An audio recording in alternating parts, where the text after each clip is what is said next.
Sa ngalan ng Ama at ng Anak at ng Espiritu Santo. Panginoon, isugo mo ang iyong espiritu at pagpanibaguhin mo ang muka ng aming mundo.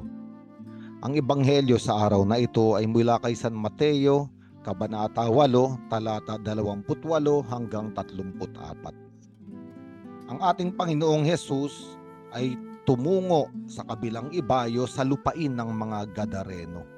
At doon ay sinalubong siya ng dalawang lalaking sinasapian ng mga demonyo. Sila ay nakatira sa libingan at sila ay mababangis, kaya't walang sinumang tao ang nais dumaan sa lugar na yun dahil sa kanilang karahasan.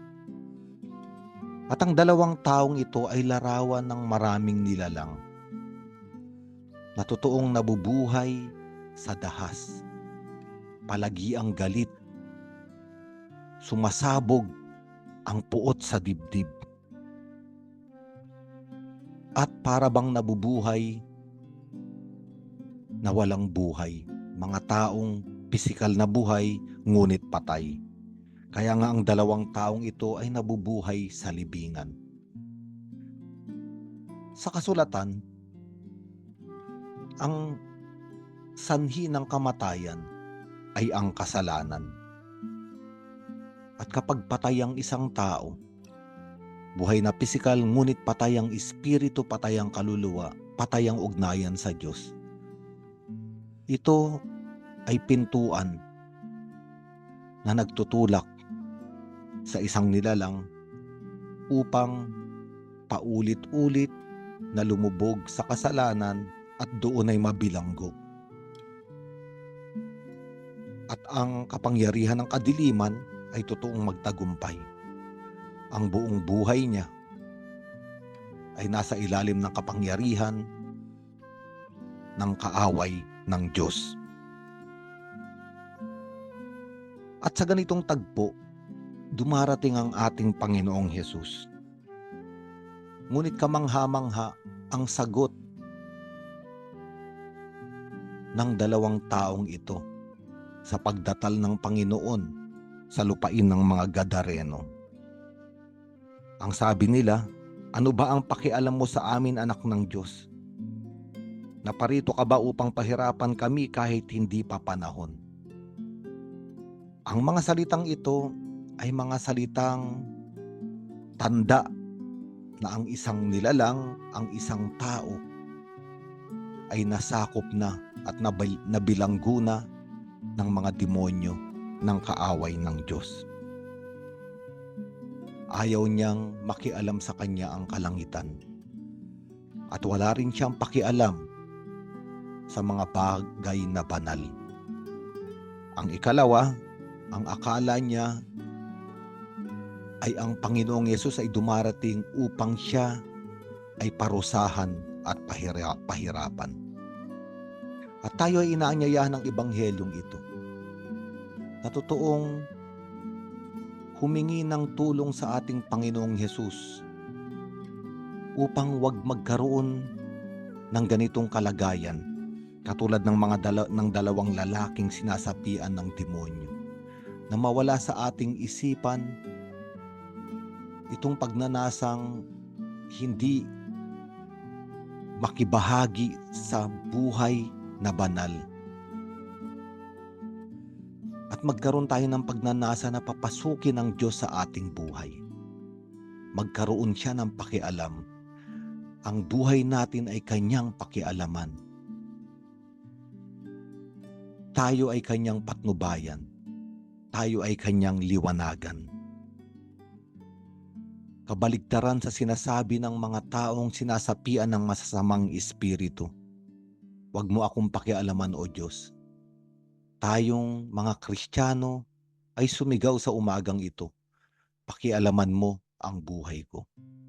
Kung ako man ay nasa libingan ngayon, isang taong pisikal na buhay ngunit walang buhay, ilabas mo ako sa libingan.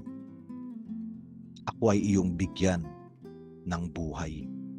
Buhay na walang hanggan. Ang ikalawang sinabi ng mga lalaking ito na sinasapian ng demonyo, narito ka ba para pahirapan kami? At sa salitang ito, kailangan din nating manalangin sa Panginoong Hesus na magkaroon sana tayo ng kaunawaan at pananampalataya na sa tuwing makikialam at papasok ang ating Panginoon sa ating buhay, ito ay kanyang ginagawa hindi upang tayo ay pahirapan at parusahan. Pumapasok siya sa ating buhay upang tayo ay iligtas, ibalik sa liwanag, ibalik sa yakap ng kalangitan. Kaya nga, ang mga masasamang espiritu ay nakiusap sa Panginoon, kung palalayasin mo kami, ipadala mo kami sa mga baboy. At ang buong kawan ng mga baboy ay sumibad ng takbo at nahulog sa bangin, sa lawa at doon ay nalunod. At ang katakataka sa ebanghelyong ito, ang mga tao sa lugar na iyon ay pinakausapan ng ating Panginoong Hesus na umalis at gumawa ng mga himala sa ibang bayan, sapagkat para bang nagagambala ang kanilang hanap buhay. Ngunit hindi nakita ng mga taong ito na mas mahalaga itong dalawang lalaki, mga nilalang ng Diyos para kay Hesus. Ngunit para sa taong bayan, mas mahalaga ang mga baboy. Maaari nating sabihin, hindi lamang itong dalawang lalaking ito ang sinasapian ng masamang espiritu, sapagkat ang buong bayan, ang lahat ng tao roon ay para bang naalipin na ng masama at maruruming espiritu, sapagkat mas mahalaga na sa kanila ang hanap buhay, ang kikitain, ang kayamanan, kaysa sa dalawang taong nangangailangan ng kaligtasan. At sa araw na ito, tayo ay tinutulungan ng mabuting balita.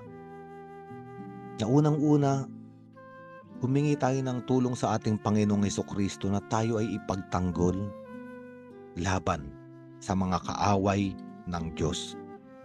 Mga kaaway na hindi dugo at laman, kung hindi mga espiritong nasa kadiliman sa daigdig na ito.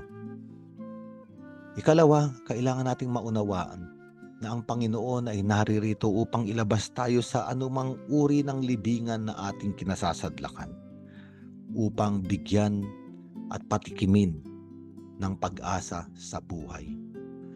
Ikatlong bagay, tayo ay binibigyang mensahe ng ebanghelyong ito na dumarating ang Panginoon tuwina sa ating kasaysayan upang tayo ay mahalin at patawarin, hindi upang pahirapan. At huling-huli, sinasabi sa atin ng ebanghelyong ito, mas mahalaga ang tao, mas mahalaga ang isang nilalang, nilikha ng Diyos sa wangis niya at larawan, kaysa sa anumang bagay na material sa daigdig na ito. Ang sinasabi ng ebanghelyong ito, mahalaga tayo sa Diyos, kaysa anumang kayamanan, hanap buhay, pagkakakitaan na iniaalay ng mundo. Magpasalamat tayo sa Panginoon, sapagkat katulad sa ebanghelyong ito, siya ay dumarating upang tayong lahat ay palayain. Sa ngalan ng Ama at ng Anak at ng Espiritu Santo.